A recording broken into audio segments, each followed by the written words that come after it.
Hi, I'm Graham and welcome back to Man vs Film. This is going to be a list of 10 movies that you can watch right now on Amazon Prime UK. So let's get started with number 10, which is 300 Rise of an Empire. A Greek general leads the charge against invading Persian forces led by man-turned-god Xerxes and Artemisia, a vengeful commander of the Persian navy.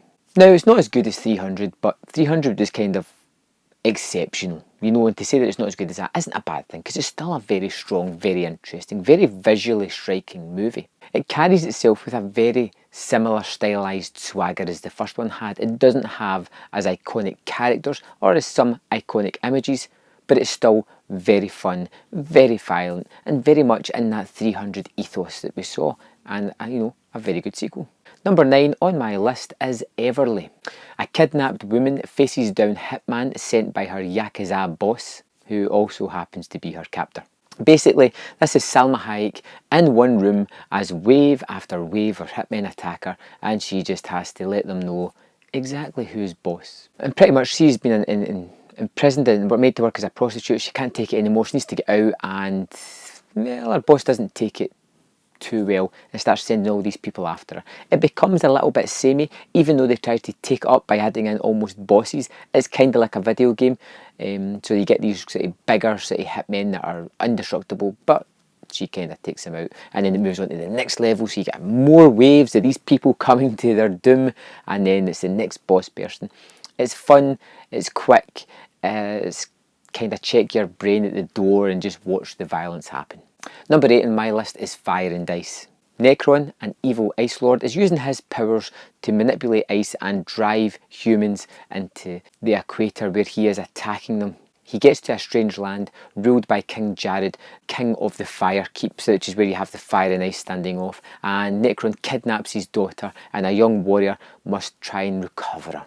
This is a Ralph Bakshi animated sword and sorcery epic which I really enjoyed, and I didn't know it was animated until I hit play, and by that point I was just kind of hooked by the storyline, because this movie kicks off with like a 2-sentence structure that gives you all the preamble, and then boom, you're straight into Necron landing at this land, attacking the people and them having to defend themselves. There's no preamble of story, it's just right into where the action starts, and I like that.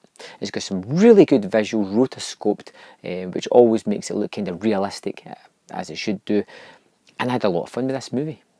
I think you will as well, so check it out. Number 7 is Rock of Ages. A small town girl and a big city boy meet on Sunset Strip and fall in love while trying to pursue their Hollywood dream. I get kind of dragged to see this one. It wasn't something that interested me, but once I was there, the music grabbed hold of me. It's full of great 80s soft rock, skill invading songs that just take over you, and you can't help but just love them and love this movie because of it.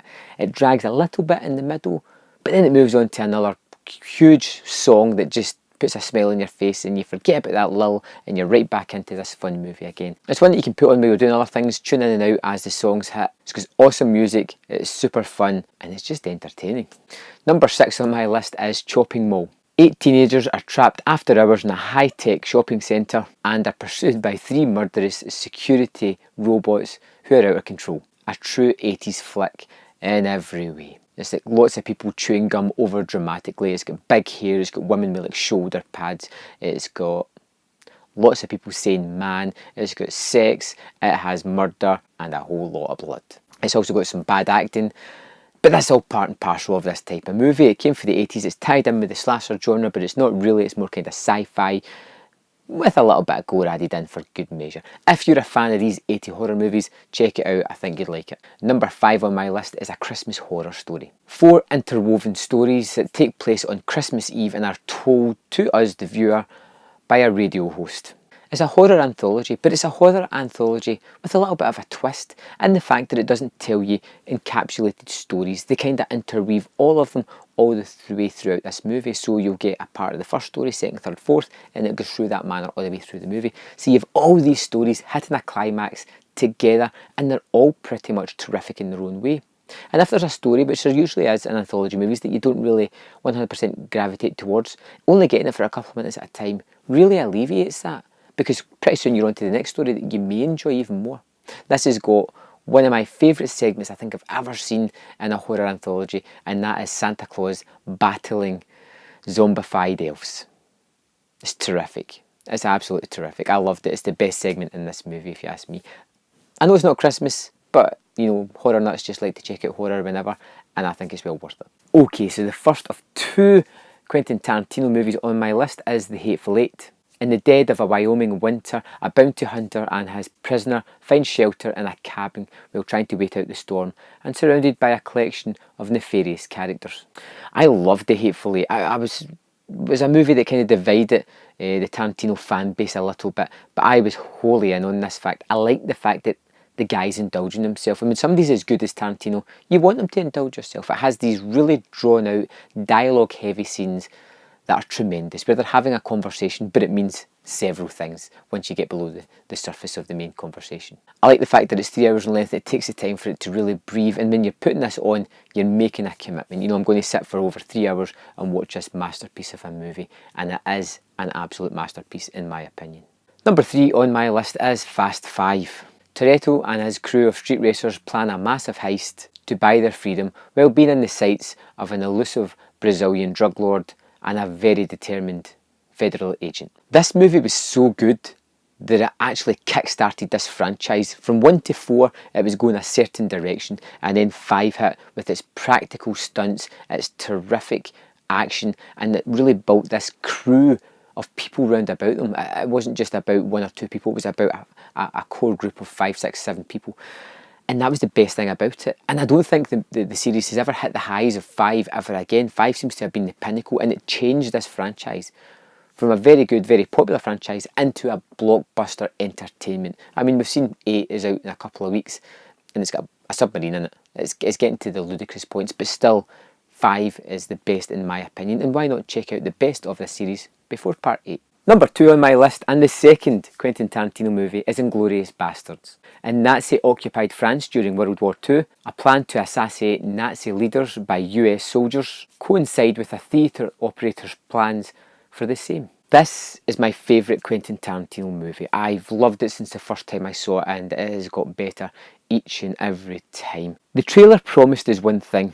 It was almost like Quentin Tarantino's version of The Dirty Dozen, and I suppose technically we have actually got that, but it was so much more. You had these two opposing stories. You had the Bastards and you had Shosanna, who is involved in all these really dialogue heavy sequences that are terrifying. That opening sequence, which is a drawn out conversation in various languages, just sets the tone for this piece.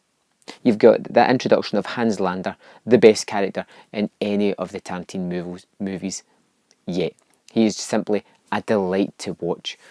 And like I said, this is my favourite Quentin Tarantino movie. If you haven't seen it in a couple of years, if you haven't seen it at all, it is definitely time to check this thing out. Now, this top 10 list isn't in order of the best movies. It's in order of movies I want to recommend to you. Things that I think you may not have seen or haven't seen in a while that I just want you to check out because I liked it. So with that in mind, I'm going to lead you on to my number 1 movie of this month, which is Gods of Egypt. Mortal hero Beck teams up with god Horus against Set, the merciless god of darkness. This thing was slated when it arrived on the big screen, and thus I ignored it. I didn't go to see it because the reviews were poisonous almost, just telling you how terrible this thing was. But I put it on as it appeared on Prime, and it turned out to be a fantastic journey and a really good adventure that I was happy to watch, and I am going to check out again. Now, the movie does have some issues. The story isn't 100% fantastic. The CGI is extremely ropey in certain areas, but it's also great in other areas. Some of the actors are having the time of their life, like Jared Butler, who is just chewing on the scenery as the bad guy in this movie. And overall, I had a lot of fun watching this. It's a movie that I'm going to go back and check out again. I was surprised because of the reviews, and that's why I want to make it my number 1 choice this month, to let you know that, you know, it's not as bad as everybody said. Give it a chance. If you like things like Immortals, 300, that ilk, there's a good chance you're going to like this. It's a little bit more colourful and it's a little bit more fantastical, but it's still a very good movie. So thanks for watching my video of the top 10 movies that you can see on Amazon Prime UK for April 2017. Have I missed anything? Is there anything that I should have included on this? Let me know in the comment box below, and I will see you next time on Man vs Film.